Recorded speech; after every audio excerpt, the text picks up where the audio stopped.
Ассалаумағалейкум достар, менің есімім Мерғали Дүйсен, бұл менің YouTube каналым.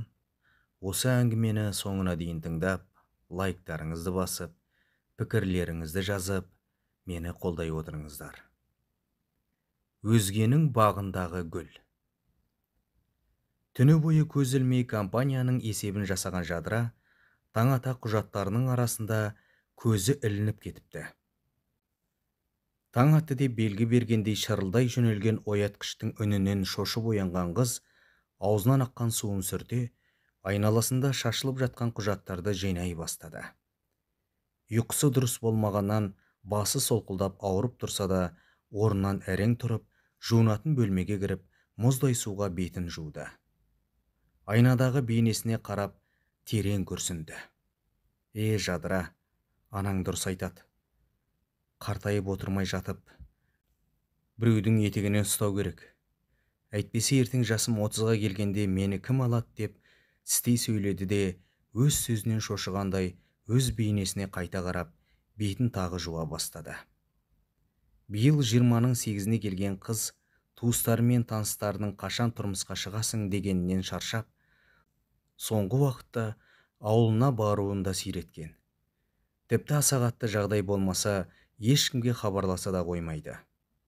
Қалада белді бір компанияның бөлім басшысы қызметін атқаратын жас қызға сөз салушылар да көп болғанымен, жанына жақын, жүрегінен орын алар біреуі де кездеспеді. Өмірінде өліп өшіп ешкімді сүйіп те көрмеген қыз, кейде өзіне осы мен өмір бойы ешкімді сүймей, қу тіземді құшақтап өтпесем егет деп ашуы келетін. Сөз салған бірнеше жігітпен сөйлесіп көрген еді, әңгімелері етектен төмен жағдайға жете барған соң айналып қашып кететін. Ұйқысы қанбаса да, құжаттарын түгендей жұмысына асыққан жадыра пәтерінен жүгіріп шықты. Бір құшақ құжатын арқалай әрең жұмысына жеткен қыз, компанияға кіре бере аяғы шалынып, барлық құжаты шашылып қалды. Жұмысқа кешігіп келе жатқанда, ендігі бұл қырсыққа әбден ашу келген жадыра дірілдеп, әрең өзін басып, құжаттарын жинай бастады. Көмектесіп жіберейін деген таныс дауысқа селт етті. Қараса, компанияға жақында ғана ауысып келген сату бөлімінің басшысы Мұқан екен. О, Мұқан Нартайұлы, кешіресіз, аяғым шалынып барлығын шашып алдым. Жиналысқа кешігіп бара жатыр едім деп, ақталақ құжаттарын жинай бастады. Екеуі тез-тез құжаттарды жинай бастады. Дәлізде өтіп бара жатқан басқа қызметкерлер де көмектесіп, тез жиналған құжаттарын көтере кабинетіне келген жадыра, араласып кеткен папкаларды реттей бастады. Жиналыста құжаттарды уақытылы дайындап, алдына қоймаған үшін директордан ұрыс естіп жатыр еді. Мұқан орнынан тұрып, кешіресіз, Сәкен Төлетайұлы. Бірақ бұл менің кінәм еді. Жаңа кіреберісте байқамай қолындағы құжаттарын шашып алдым.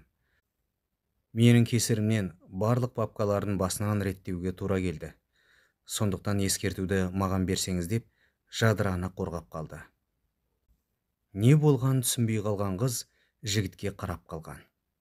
Үндеме дегендей белгі берген Мұқан директордан ескерту естіді. Жиналыс аяқтала, өзін құтқарушы джентльмен жігітке алғысын жаудырған жадыраны Мұқан айыбын жуу үшін кешкі асқа бірге баруын сұрады. Жігіттің ұсынысына келісім берген қыздың алғаш рет жүрегі дір ете қалды. Сондықтан кештің батуын асыға күткен қыз жұмыс күні аяқтала пәтеріне барып, өзін ретке келтірмек болған еді. Дегенмен, кабинетінен шыға бергенде директор тағы шақырып, жұмысты үйіп берді. 2 күндік шаршауы, бір жағы Мұқанмен кездесуі бар болған соң, бұл тапсырмадан бас тартқысы келгенімен, жасаудан басқа мүмкіндік қалдырмаған директоры жадыраға таңертеңге дейін бітіріп алып келуді тапсырды. Тамағына тіреліп тұрған өксігін әрең басқан жадыра мұңайып кабинетіне келді. Шаршауын сәл басу үшін кофеге тапсырыс беріп, компьютерін қайта қоса бастады. Уәдеңді ұмытып қалмаған шығарсың деп есіктен сығалап тұрған Мұқанды көрген жадыра күлімдеді. Жоқ, ұмытпадым. Бірақ бара алмаймын деп тұрмын. Тыныштық па? Сәкен Төлейтайұлы тағы үйіп тапсырма берді. Соңғы 3 жылдың анализін жасауым керек. Кешегі есебімде біраз қателік кетіпті. Ертең инвесторлармен кездесу бар екенін ұмытып кетіппін деп, ашуын жасырғысы келіп, перне тақтаны тақылдатып баса бастады. Өкінішті. Жарайды, ештеңе етпейді. Мұндай үлкен компания ішінде жалғыз қорқарсың. Жаныңда болайын. Бәрібір бұл қалада еш танысым жоқ. Пәтерімде зергем, сізге көмектесейін. Менің де мұндай есептерден хабарым бар ғой, не дегенмен деп, жанына орындықты ала отырды. Екеуі бірге түнгі 1-ге дейін құжаттарды реттеп, есепті аяқтап, компаниядан түнделетіп шықты. 2 күндік шаршауынан аяғын әрең басып келе жатқан Жадыра кез келген жерде ұйықтағысы да келіп тұрғанымен, жігіттің алдында өзін барынша ұстап келеді. Жадыраның пәтеріне дейін таксимен жеткен екеуі кішігірім көшемен жалғыз келе жатыр. Мұқанның қалжыңына күліп келе жатқан Жадыра бір сәтте жігіттің өзінің қолынан қысып ұстағанына таңғалып қараған еді, бірден ерінен сүйіп алды. Ұйқысырап әрең келе жатқан Жадыра түсінбей көзі шарасынан шыға жөнелді. Дегенмен, тәтті сүйіс қызға да ұнағандай еш қарсылық таныта қоймады. Осы түннен бастап Мұқан мен Жадыраның қарым-қатынасы жақындай түсті. Екеуі жұмыстан шыға бірге қызықты уақыттарын өткізетін. Бірақ жігіттің өткені, өмірі туралы аса сұрай қоймаған қыз өзін не күтіп тұрғанынан хабарсыз еді. Басқа қаладан жұмыс бабымен ауысып келген Мұқан Жадыраның әбден басын айналдырып алғандай. Алғашқы күннен ақ еркіне тез көнген қызға күн санап түрлі тосын сыйлармен баурап алды. Уақыт өте сүйгеннің бір түрлі қылықтарын байқаса да, ештеңеге мән бермеуге тырысатын Жадыра Мұқанға риясыз сенетін. Жұмыста тағы айдың соңындағы есептермен басы қатып отырған қыз сүйгенінің кабинетіне қарап қояды. Директорға жасаған есебін тексертіп, үйіне қайтуға жинала бастаған қыз сүйгенінің кабинетіне барды. Бір нәрсеге ашулы болған Мұқан телефонмен ұрсып жатыр. Ту, қойш дедім ғой саған. Мен бір ергіп жүргендей басқа қалада. Балаларға қарап үйде отыр дедім емес пе? Қайта-қайта төркініңе шаба бермей. Мама папама дұрыстап қара деп айғайлады. Сосын телефонды тастай салған еді. Естігендерін түсінбей қарап тұрған Жадыраны байқап, өтірік жымия салды. Жаным, кіммен сөйлестің? Сонша ашулысың ғой, деп сүйгенін құшақтап бетінен сүйді. Кезекті өтірігін еш шімірікпей айтқан Мұқан Жадыраны оңай алдап алды. Екеуінің қарым-қатынасы күн санап жақындасып, соңғы кезде Жадыра той туралы да айта бастады. Ондай кезде әңгімені басқа жаққа аударып жіберуге тырысатын еді. Сезім мен махаббатқа мас болған қос ғашық уақыт өте одан да қатты жақындай түсті. Тіпті сүйгеніне риясыз сенген Жадыра Мұқанның бар қалауына көніп жүріп, қыздық өмірімен де қоштасып қала берді. Тәні мен жаны ақ төсекте табысқан қос ғашық көп өтпей ақ бірге тұра бастады. Соңғы кезде жиі қашан үйленеміз деп қыз сұраса да әңгімеден қашып бастайтын жігіт өзінің ең үлкен шындығын бір күні мойындады. Не дейсің? Үйленгенмін деген несі? Мұқан, бұл қалжың шығар. Кешір жаным, сені шексіз сүйем. Сондықтан саған о бастан шындықты айта алмадым. Сенен айырылып қалудан қорықтым. Мұқан, есің дұрыс па? Айырылып қалудан қорықтым деген несі? Сонда ертең контракты уақыты біткенде сен өз қалаңа қайтасың, ал мен ше? Ал ондағы елің ше? Мен бәрін реттеймін. Тек маған сенші. Сен. Жоқ, тоқташ. Қалай саған сенем? Оңбаған екенсің деп көз жасына ерік берген Жадыра еңіреп жылай кетті. Пәтерді жан-жаққа шашып, қанша ұрыс шығарса да, болған істі ешкім артқа қайтара алмас еді. Өкініш өзегін өртеп, тоқтамай жылаған Жадыраны Мұқан таңға дейін жұбатып шықты.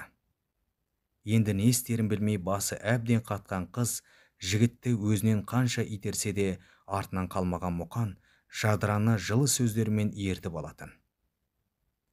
Бірнеше күн екеуі бөлек жүргенімен жүрегіндегі сезіміне қарсы шыға алмаған жадыра Мұқанды тағы кешірді. Шындықтың беті ашылған соң өз қаласына еркін барып келген Мұқан енді жадырамен ашық сөйлесе бастады. Бастапқы кезде көңілдес болуға қарсылығын танытатын жадыра, бірақ сезіміне еш қарсы тұра алмады. Өз туыстары қашан тұрмысқа шығасың деп сұрағанда жиырылып қалатын қыз Мұқанмен жиі ренжісе бастады. Бір күні шыдамы біткен жігіт: болды, тоқтат. Бұл ұрысымыздан ештеңе шықпайды. Мен көп ойландым. Өткенде өз қалама да босқа барып қайтқан жоқпын. Егер келсең, бүгін барып мешітке барып некемізді қиямыз. Сенің ата-ананың алдынан да өтем. Тек заңды некеге тұрмаймыз. Мен бірінші әйелімді балаларым үшін де тастай алмаймын. Бірақ оған бұл қатынас туралы айтамын. Екеуіңмен де бірге тұрамын деп шарт кесті. Естігендерін қорыта алмай қалған жадыра көзіне келіп қалған жасын әрең тоқтатып дірілдей: сонда мен сенің тоқалың болам ба? Неге үнсізсің? Айтсаңшы, мен сенің тоқалың болам ба? Жадыра, қойшы болды. Бәрін анық түсініп тұрсың ғой. Уайымдама, бар жағдайыңды жасайым. Ең бастысы, жаныңда болсам болды емес пе деп құшақтап маңдайынан сүйді. Екеуі үнсіз келісімге келгендей құшақтасып, терең күрсінді. Қол ұстасып, сол күні-ақ мешітке барып, некелерін қиған соң, жадыраның ата-анасының алдынан өтуге барды. Таныстықтан соң, анасы Мұқанның ата-анасын шақырғанымен, түрлі сылтауларын айтып, кейінге қалдырған екеуі ауылдан қайтқанша асықты. Өзара келісімдері бойынша қалаға келе жақсы өмір сүріп бастаған екеуі ешкімді елемеуге тырысты. Бірақ бұл шындықты қашанғы бәріне жасыруға болар еді. Алыс туыстары арқылы Мұқанның бұл әрекетінен хабардар болған туыстары оны өз қаласына қайта-қайта шақырып, орта қала бастады. Бастапқы кезде талай ұрыс, айғай-шу болғанымен, өз айтқанынан қайтпаған Мұқан жадыраны да, келіншегі Санияны да тастамайтынын айтып тұрып алды.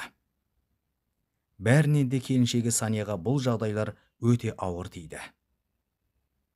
Сүйгенмін деп сеніп, мектеп бітіре ерте тұрмысқа шығып, қатарынан 3 баласын әкеліп, оқу да оқымай, қарт атан енесіне қарап отырғанда, өмірлік серігім деп сенген жарының сатқындығын көтере алмай жатып қалды. Жылай-жылай әлі қалмаса да, өз сөздерімен сендірген Мұқан Санияны да соңында көндірді. Жадыраның таңдаған жарының әйелі, бала-шағасы барын білген ата-анасы да қызын ұрып-соғып айтқанынан қайтарғысы келгенмен, ол да Мұқанға шексіз сеніп, айтқанынан қайтпай қалаға қашып кетті. Көп өтпей, аяғы ауырлаған жадыра ана болар сәтін ерекше сезіммен күтті. Сондай күндердің бірінде жұмыстағы контракт уақытысы аяқталып, өз қаласына ауысатын уақыты болған Мұқан нағыз екі оттың ортасында қалды. Қаласына барып, Саниямен бақытты өмірін кешейін десе, аяғы ауыр жадыраны да тастап кетуге еш қимайтын. Бастықтармен келісіп, жұмысын осында түбегейлі ауыстырмақ болған еді, оған қарт анасы науқастанып, жиі шақыра берген соң амалсыз қайтуға тура келді. Бастапқы кезде екі ортада жүріп, екі келіншегінің де көңілін табуға тырысатын Мұқан уақыт өте келуін де сиретті. Ал ай күні жетіп, өмірге торсықтай ұл әкелген жадыра перзентханадан еш күлсіз, сауық сайрансыз, жалғыз өзі шықты. Түнде сөйлескенде ғана келем деген Мұқан телефонын сөндіре жоқ болды. Пәтеріне келе тұншыға жылап, баласын төсегіне жатқызған жадыра қолы дірілдей Мұқанға тағы хабарласа бастады. Ұзақ қоңыраудан кейін барып, телефон тұтқа салынды. Алло, Мұқан қайдасың? Жұмыста. Бүгін келем деген едің ғой. Бара алмадым, ренжімеші. Осы сенбі барам. Білесің ғой жұмысты. Қазір есеп өткізетін кезең. Түні бойы жұмыс жасадым. Әлі ұйықтаған жоқпын. Шаршап жүрмін деп кезекті сылтауын айтқан Мұқан жадыраны тағалдады. Басын жарға ұрып, қанша жыласа да бұл өз таңдау еді. Өзгенің бағында гүл ашқан қыздың тағдыры еді. Бұл гүлдің енді тағы қанша уақыт жұпар шашып, гүлдерін ешкімде дөп басып айта алмайды. Сезімге ерік беріп, сүйгеніне риясыз сенген қыз өзі байқамай тоқал атты жаман атқа ие болды. Оны өзгерту тек өз қолында болса да, әлі де сол сүйгеніне сенуін доғармаған ақымақ қыз қаншама түнін оны күтумен өткізуде. Қыз тағдыры нәзік те қиын. Оның таңдауы болашағының іргесі десек, жар таңдауда қателескен талай қызымыз өзге бақта гүл ашуға әлі де құмартып жүргені мұңайтады. Расында, әр гүлдің өз бағы, өз бағбаны болғанына не жетсін. Қазақтың әр қызы бақытқа лайық деп өз әңгімемді тәмамдадым.